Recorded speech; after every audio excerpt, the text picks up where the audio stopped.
Welcome to nomadic भूत। आज हम सुनेंगे मेघालय के जिन्न के बारे में।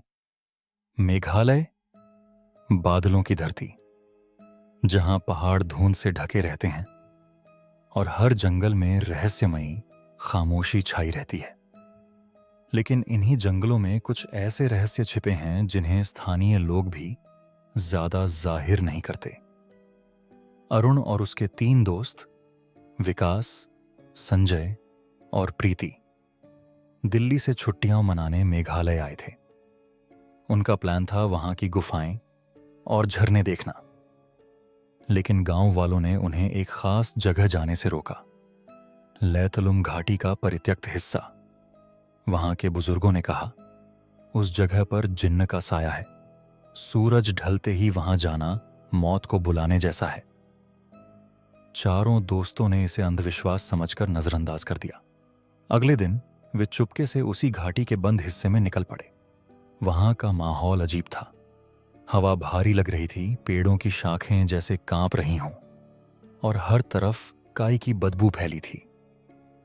गुफा के भीतर प्रवेश करते ही अचानक एक ठंडी हवा का झोंका आया और उनके टॉर्च अपने आप बुझ गईं। संजय घबराकर बोला, यहां कुछ ठीक नहीं है, चलो वापस चलते हैं। लेकिन तभी गुफा की गहराई से धीमी सी अरबी जैसी फुसफुसाहट सुनाई देने लगी। अंधेरे में धीरे धीरे एक लंबा धुंधला साया उभरा।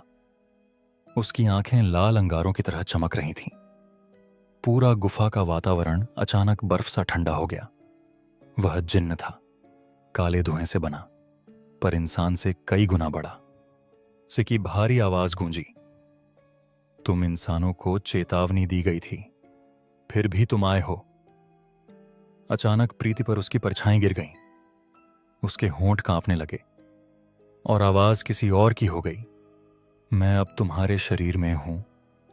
प्रीति की आंखें काली पड़ गईं। तीनों दोस्त उसे खींचकर गुफा से बाहर लाने लगे, लेकिन हर कदम पर अजीब आवाजें उनका पीछा कर रही थीं।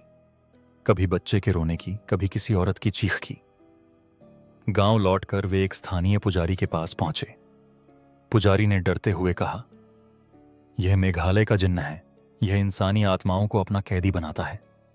इसे भगाना आसान नहीं है। पूरी रात मंत्रोच्चार और धूप धूनी चली।